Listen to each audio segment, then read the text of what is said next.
All right. I think we're working this time. I don't know what the heck. I know what happened. It was Frank. It was Frank sabotaging me like he does.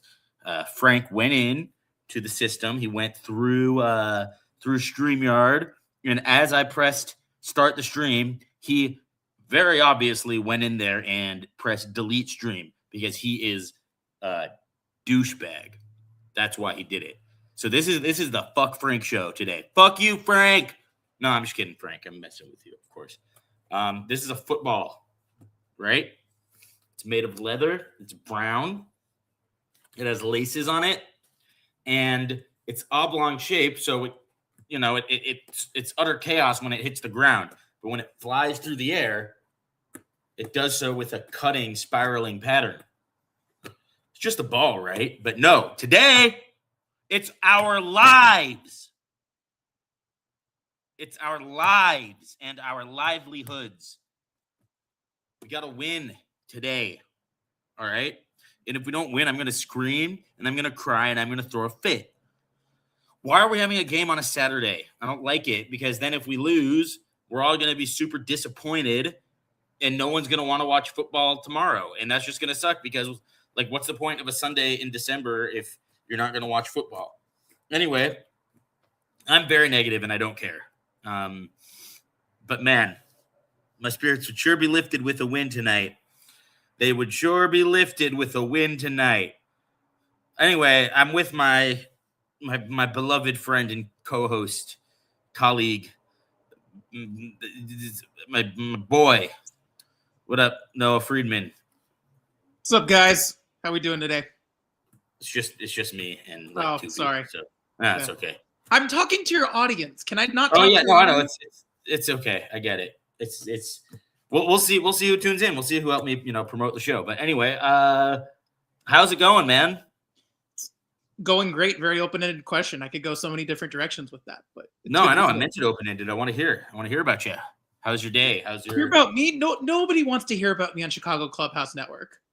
I believe that most people want to hear about you for 15 seconds. 15 seconds? Okay. It's not raining here. It's wonderful. I don't have to get up for until the 29th. I usually get up at 3 in the morning to go to my 4 a.m. shift. I don't have to do that now. And that's very nice. That's all I want to say. All right, great. Very I much want to talk nailed it. Football. Let's talk now. Now let's talk football. That was our intro. Now let's talk some football.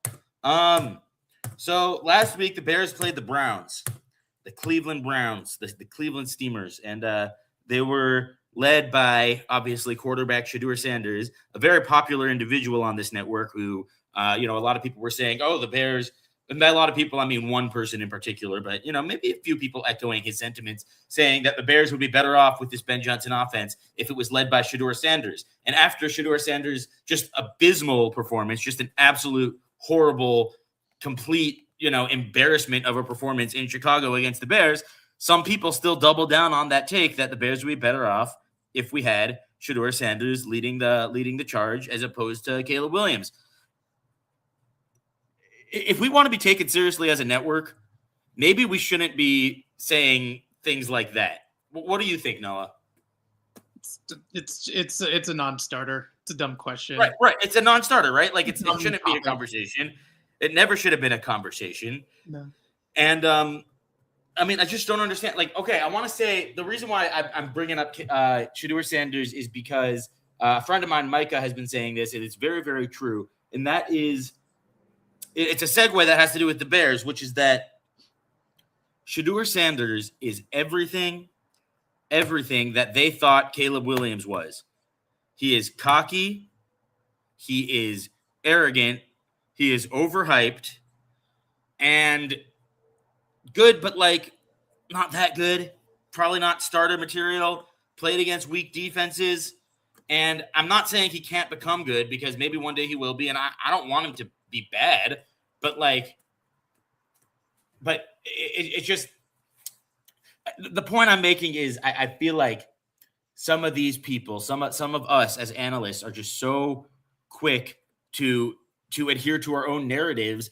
And what it's turning out to be is that Caleb is a lot better than this network had been giving him credit for. And I kind of want my flowers for that Because I had sat here for a long time enduring a lot of people telling me, oh, we don't need to get Caleb Williams. You're just a Caleb Williams trap stamper. You just like him because you think he's pretty. You like his, oh, he paints his nails. Oh, he played at USC. He cried after losing a game. And it's like, all he's been since getting to Chicago is a good man, a good citizen, a great leader, a great teammate. And he's played really, really well. And the evolution from year 1 to year 2 has been extremely good. And I'm seeking my credit for that, because I knew. Can you imagine, Noah, if we did what a lot of people said, what a lot of people said, which was, sorry, it's funny to think about. It's really really funny. It's really funny to think about to me. But a lot of people said that they need to keep Justin Fields and trade back and draft Marvin Harrison Jr. Can you imagine if they had kept Justin Fields and they had Marvin Harrison Jr.? This offense it would be such a joke. It would be such a joke, Noah. It would be a joke. We would not be winning any games. We'd be as bad as we were last year. So I'm just really glad that we've moved on, and that the Bears decided to not listen to the Chicago Clubhouse podcast, and they listened to Easy Does It instead and took Caleb Williams.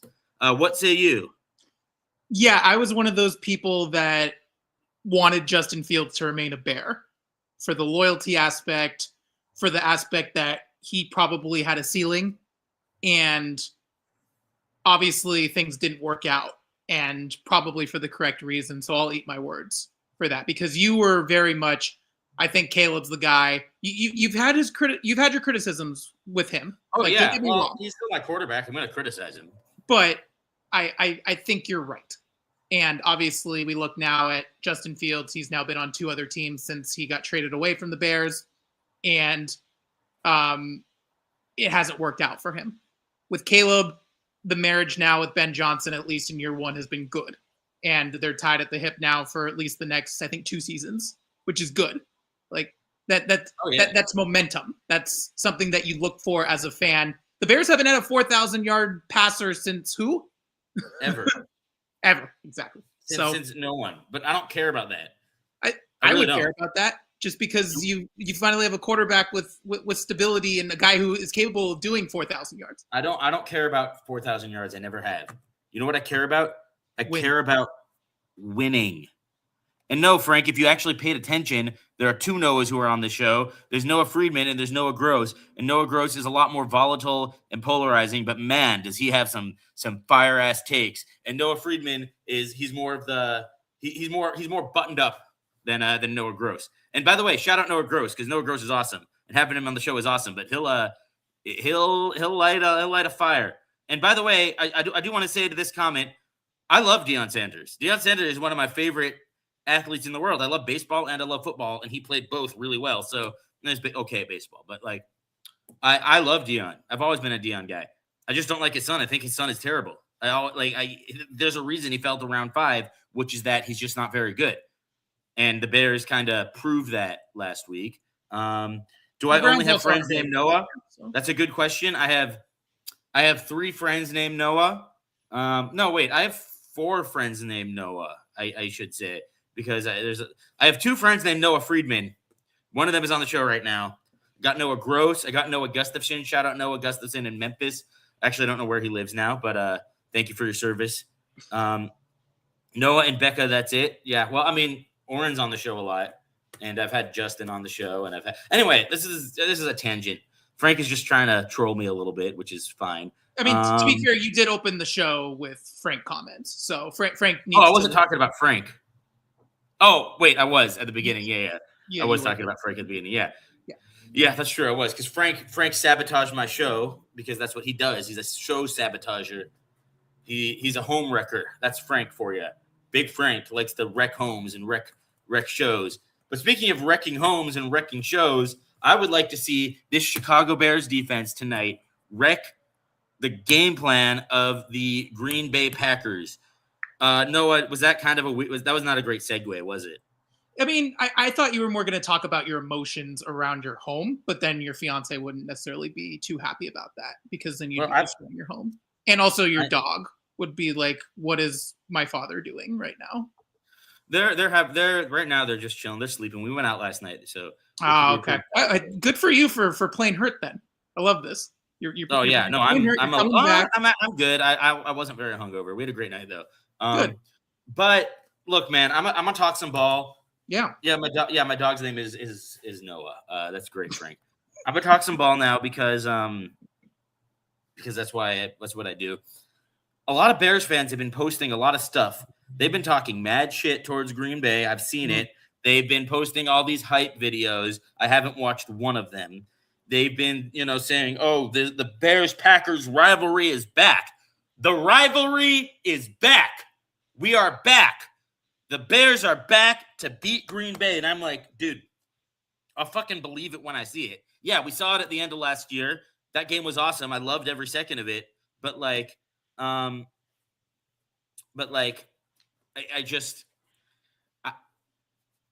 it was a meaningless game. At the end of the day, it did not matter. It meant a lot to me, but it didn't matter in the grand Steven things. So that's how I say that now. But the rivalry's not back until we win.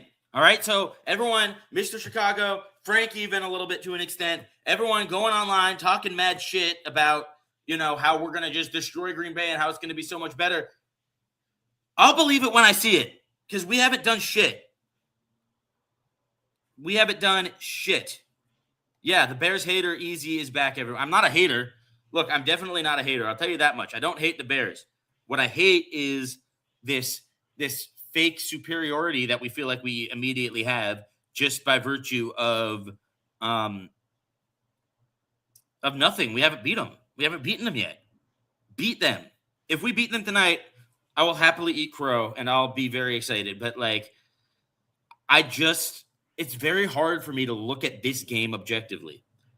So that's part of why I have you on the show, Noah, because you are my friend and you are an analyst and you know football very well. And you are able to take the emotions out of the game. And I would love to hear your take on the matter and how you feel the game is going to go. So Noah, I want to hear your take on this Bears-Packers game. I want your analysis. So I'm surprised 15 minutes in, you have not mentioned the one void that the Packers have. Because, of course, 2 weeks ago he played. And today he's not because last week he tore his ACL against Denver. And that is Micah Parsons. When you trade a guy of his caliber, like the Cowboys did, to the Packers, what did you text me? Do you remember what you texted me when Micah Parsons got traded to the Packers? Do you remember? I probably said something so hopeless and depressed. So you said, I can't believe it. I told you already that the Packers were going to win the Super Bowl, and that was before Micah got traded to them. Yeah, no, I know. I'm the most negative. I'm the most negative sack of shit on the planet. So, but you're also a realist. Given the fact that Green Bay has its tools, there's some voodoo magic in that team, and to get Micah Parsons and draft picks was wow, what are the Cowboys doing? But I bet the Packers are wishing they had Kenny Clark for tonight's game against the Bears because they need somebody to rush the passer. And it was an issue in the game 2 weeks ago, but it's going to be even more prevalent tonight when the Bears take on the Packers. And DeAndre Swift, of course, is questionable. He's not going to miss this game. I think he'll play. But this is going to be the Kyle Monungai show. I remember when I was on this podcast the most recent time, we talked about how much you love Monungai. And tonight is going to be he's either going to boom or bust. That is he's going to either have 25 yards on 17 carries or he's going to have 125 and a touchdown. It is that much of a hindrance, I feel like, in terms of the ceiling that the Bears have tonight in terms of what they're going to do on offense. We're down Roma Dunze and we're down Luther Burden. Sure, but at the same time, then DJ Moore, who had a great game last week, is going to have to step up tonight against the Packers secondary, who is suspect at best. They are suspect at best, and they're missing their best pass rusher. You're absolutely right about that. Yeah. I also look, and I do think that it is a big hit not having Luther, of course. And by the way, I think for special teams as well. Kyle is not bum or boom or bust. I mean, every player is boom or bust on a week-to-week basis, right? But tonight, especially, is what I'm trying to say. Right. It's very much him being part of the game plan. and what they decide to do with him. I mean, look, to your point, like, yeah, the Packers are definitely more limited without Micah Parsons. They're different. The Bears are also more limited without the receivers. By the way, on the show on Tuesday, I said, I hope Luther's okay. And everyone was like, oh, Luther's fine. What are you talking about? You're crazy. Elijah, Pennywise's forehead. You're fucking nuts. You are insane for even saying anything like Luther might not be okay. Turns out I was right, as I usually am. He, has an injury and he's not going to be playing in this game. Chef just comes to the show to just talk shit. That's all he does. It's just horrible take. What do you mean it's a horrible take? You never know what you're getting. That's why they say any given Sunday. Any week is a boom or bust week. Every week, every game. You never know what you're getting. That's why there are upsets. That's why there are not upsets sometimes. You never know. Every game is boom or bust. Every single game. Otherwise, why would they even play it? It makes the NFL such a fun league, too. Exactly. You can literally get, what was it? Detroit a few years ago when they were bad and they got their first win against the Vikings, who were pretty good that year. That was the game that Jared Goff threw the walk-off touchdown, hugged Dan Campbell G-Mac Cash released that banger. The Lions won a game. Oh, hello, Becca. Okay. Welcome to the show. Yeah. So my point is, and to your viewers' point, the NFL just in general, 10,000 foot view is a very boomer bust league. Oh yeah, absolutely. So there's so much parity. I'd argue every sport is boomer bust. No, that's not true. You don't think baseball, so? You don't think baseball, Major League Baseball is definitely not because of. Well, baseball's mostly bust. Let's be real. But it's also financially structured that way. Oh yeah, that's true. That's fair. Institute a salary cap. That's what I'm trying to say. Anyway, go keep going. The show's going off the rails. Frank just got really drunk and said, "Becca, love you, boo." No, that's not nice. Only one person can say that. Actually, that's not true. Anyone can love Becca. Everyone loves Becca. No, kidding? But in terms of who can actually directly say that to her. I don't know. Well, look, most games are pretty even. It's not college football. I guess I'm a hater because I don't agree with you. No, that's not why you're a hater. You're a hater because all you do is disagree. That's what makes you a hater. You seek disagreement. But anyway, let's get back to the game. Let's talk some X's and O's. Yeah. Christian Watson and Josh Jacobs both kind of banged up. I think if Josh Jacobs doesn't play, which by the way, the medical staff is trying to keep him out of the game, I think that's, I do think that also helps our chances. Although Emmanuel Wilson has been a very solid replacement for him in certain weeks. And if Christian Watson doesn't play, that definitely puts a cap on the Packers offense. As we saw last week against Denver, they weren't able to stretch the field as much. Right. You don't like agreeing with easy. See, that tells me everything I need to know about you. You don't want to agree with me, even when you have to. But yeah, I appreciate it. But yeah, look, if Christian Watson's not playing or if he's not 100%, that definitely caps what the Packers can do offensively because you don't need to play you don't need to play so scared against them because they don't have that deep threat except Marcus Golden, who has been very up and down this year, very boom or bust this year, which I guess is a horrible thing to say about a player, but it's true. But yeah, I mean, how do you feel about those limitations the Packers have today? Do you think to your point, Golden's a very streaky receiver, but he's only a rookie and he's got very limited experience, and especially in a game like tonight where you have this NFC North rivalry, which by the way isn't as hyped up as you always say it is. That's obviously going to be a key in terms of just how Matt LaFleur calls out his offense. Of course, we have to remember Tucker Kraft tore his ACL a few weeks ago, and the Packers they have Luke Musgrave, who's been a very, very dependable tight end. Well, the Packers they have a factory where they just make tight ends, I guess. And then obviously another receiver who we haven't talked about yet for Green Bay is Romeo Doubs, who's going to have he's going to be the DJ Moore of that side because obviously the limitations of the Packers are. Well, we'll see if Watson plays. Watson could play, and he could play well. He could, but also if he's not going to play, then it's the Romeo Doubs show. Also, I love his Guardian cap, and also anybody who wears a Guardian cap. I hate it. It's so funny to look at. I don't mind Guardian caps. I just hate his because it says Green Bay on it. Well, yeah, you hate anything that says Green Bay, but that's true. In terms of what the Packers can do on offense, it's going to be a challenge, and the Bears might have a field day just as they did last week against Cleveland. But I mean, obviously not because Cleveland's offense versus Sanders is not good. No, yet he's compared to the rest of the league, he's very bad. And I try to analyze Jordan Love, and I can't find any holes that are like prevalent that we could talk about on a week-to-week basis. Jordan Love is a great quarterback. Yeah, he is. Afternoon, Chris. Welcome to the show, Foul Mouth. Glad you're in the audience. Sorry, continue. No, I was just Jordan Love's a good quarterback. I think he's proven that now in year 4, year 3, year 4. He's just very dependable, and you really have to scheme against him well in order to see him make mistakes, which don't happen very often. I mean, he had some mistakes last week, but in general, he's so money. And that's another thing too, is Green Bay playing against Denver last week was such a blessing for the Bears coaching staff, because then now they get to game plan and be like, oh shoot, we played them the week before. What adjustments did they make against a really good AFC West team like Denver? And now how are we going to be able to look back on our performance and then kind of combine what Denver's defense did against Jordan Love in last week's game? And now we're going to have the perfect success to try and go and knock off our NFC North rival. Right. And by the way, shout out to Denver for winning that game. That was awesome. I was very, very excited that they won. I was happy. I did my happy dance. I won't show you because I don't want to embarrass you, but I was very excited. There was a little bit of this involved. I'll just tell you that. Nice. But yeah, no, I do think that what you're saying is right. If Dennis Allen is smart, he'll be able to watch some of that tape and see what Denver did in the second half to really kind of mitigate that passing attack.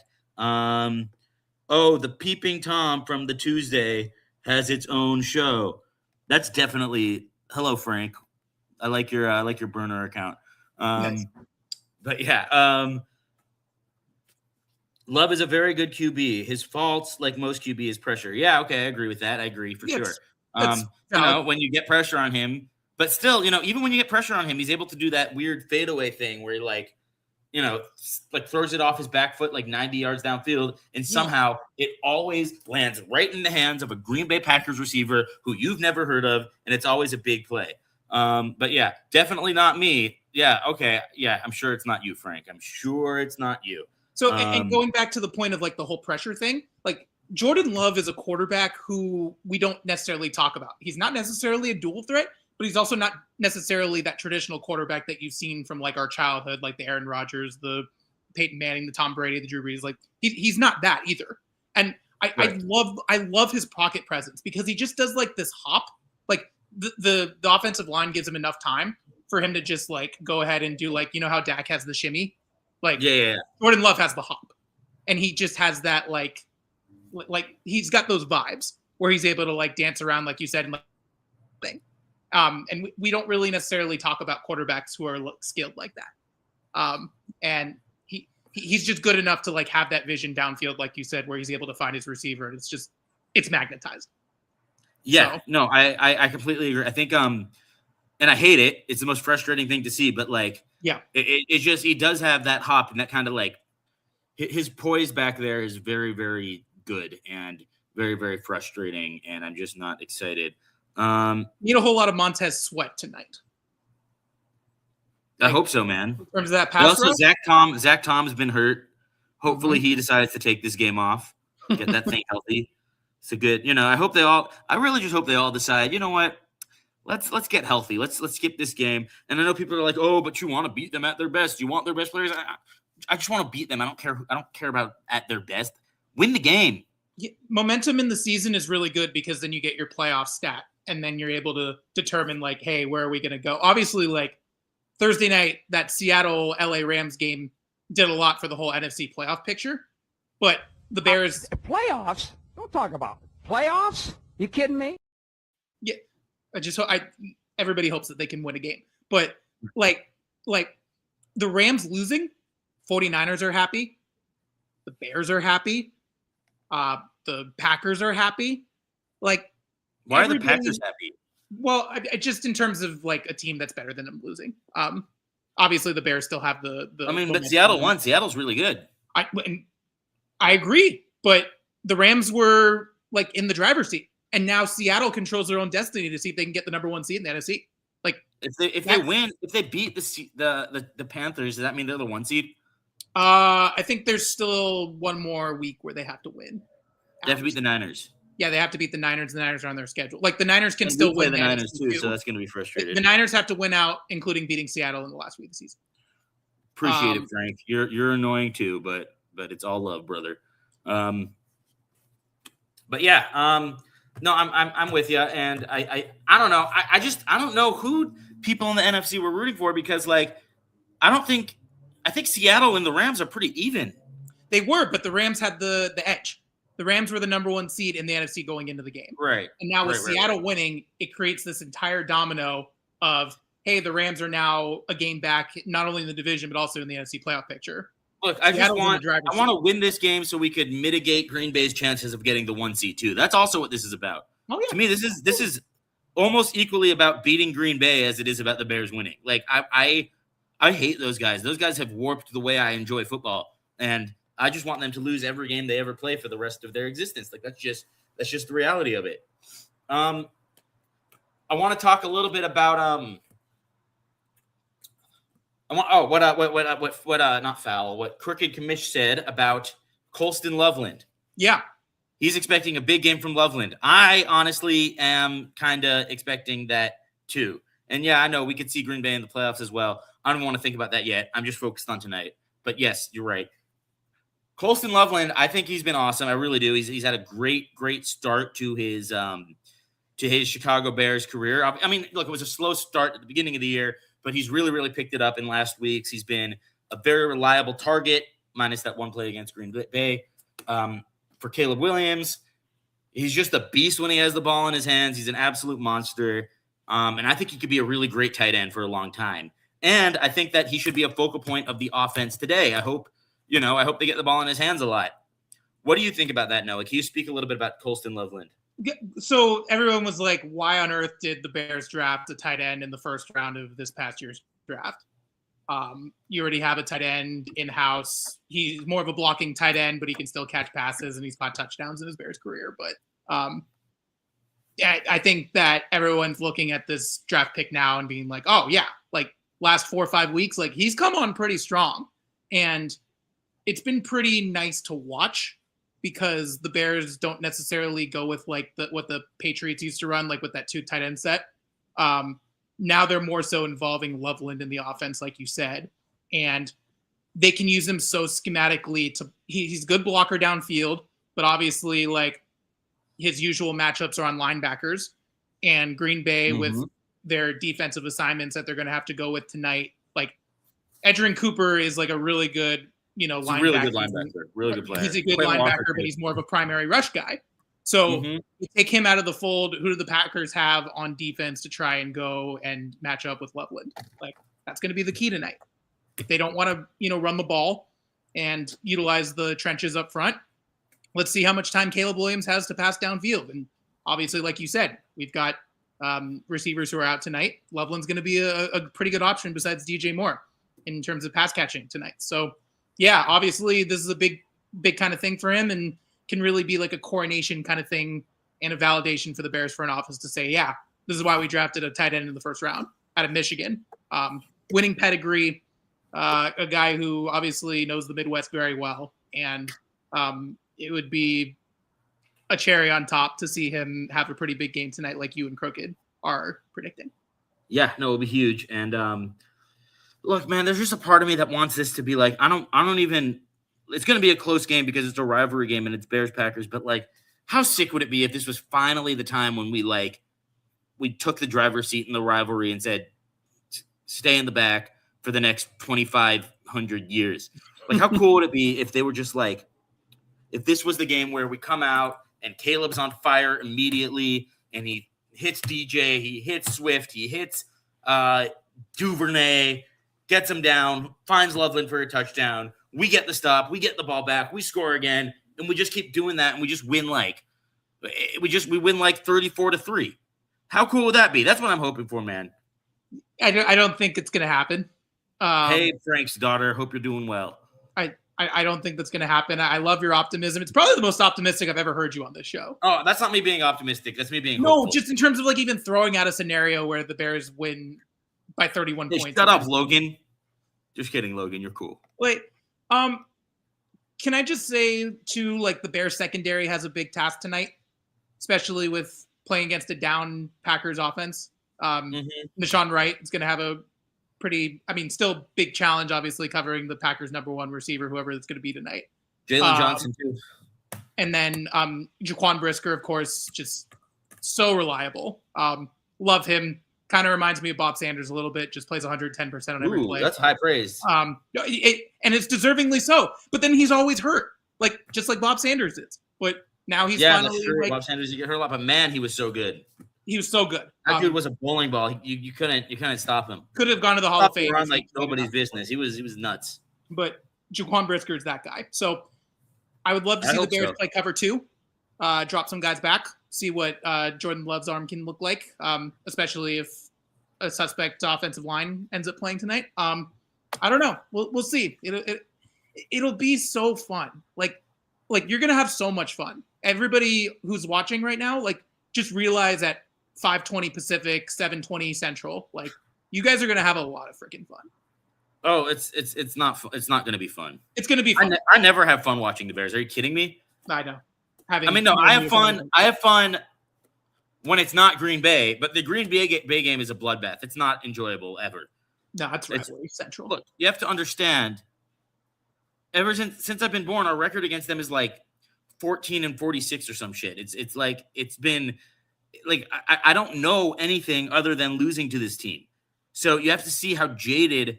I can't just look at this game and be objective about it. So, I just, it can't happen. I don't know what you're referring to. The Bears dominated the Eagles, so it could happen. Yeah, no, it could happen. 34-3. I just don't. It's not going to happen.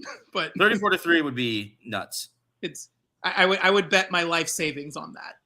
I just want to freaking win, man. I just want to win. I don't care what the score is. Winning is much more realistic. No, I can't watch the game at the bar because I went to the bar for the game where Green Bay beat us. So I'm 8-1 at the bar, but then this past week I went to Buffalo Wild Wings and we won.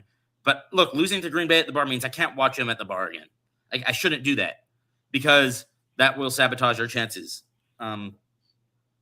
Yeah, that's all there is to that. But I'd like to go to the bar. It's across the street. It's a wonderful bar. You see 34-13. I want what Frank's having, man.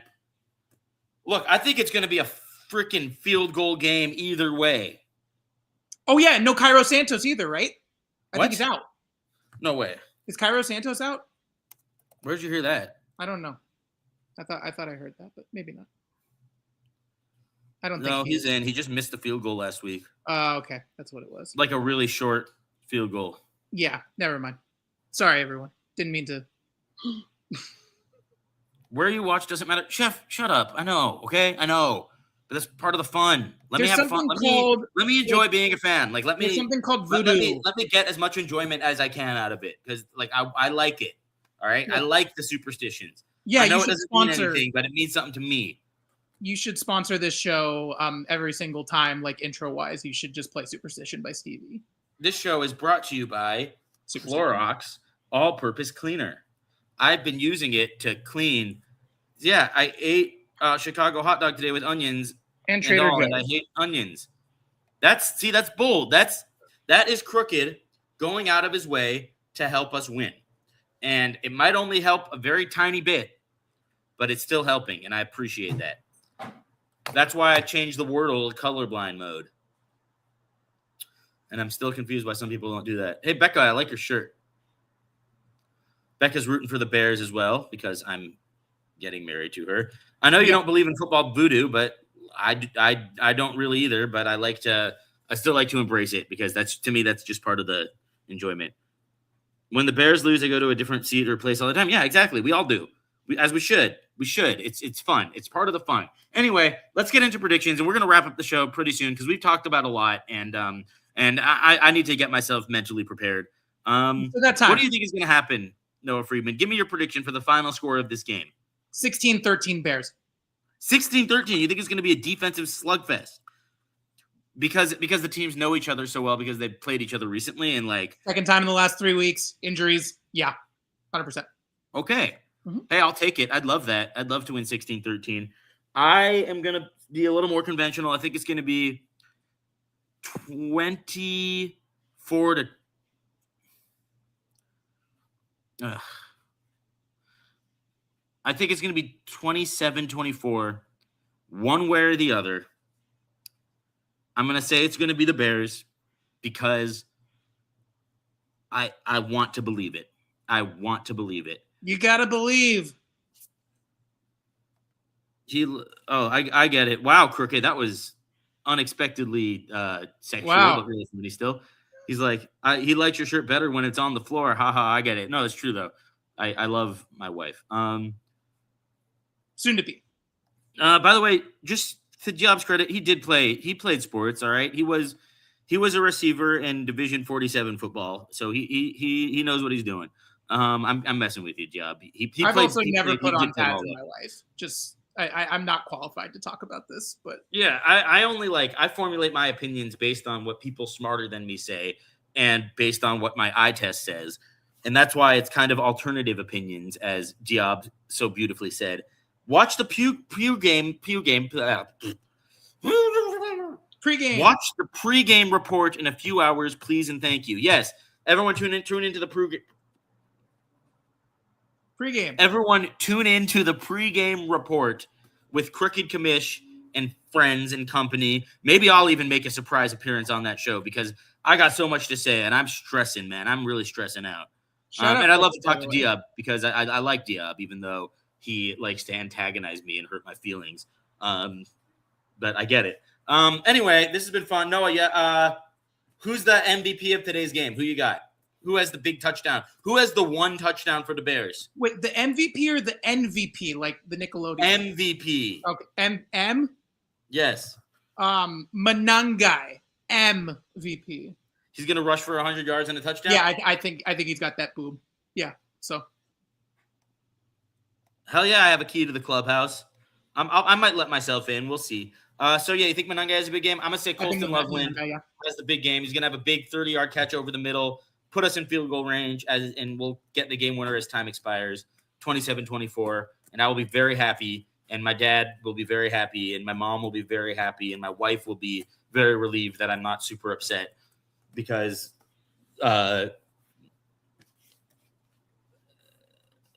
she's a nice lady. Great show, guys. Thank you. Thank you for all tuning in the comments. I appreciate that.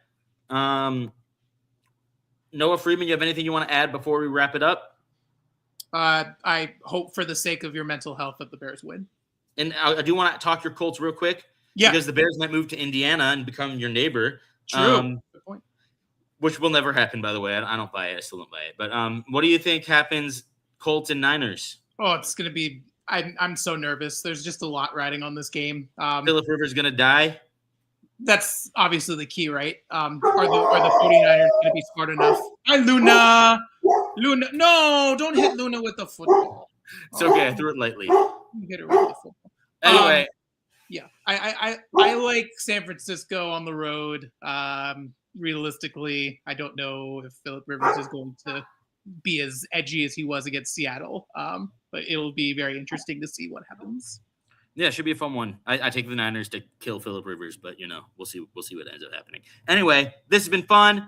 On behalf of Noah Friedman, I'm Elijah Zelonke. Thank you so much for joining us. We will see you next time. Thanks, everybody. This has been a Chicago Clubhouse Network production.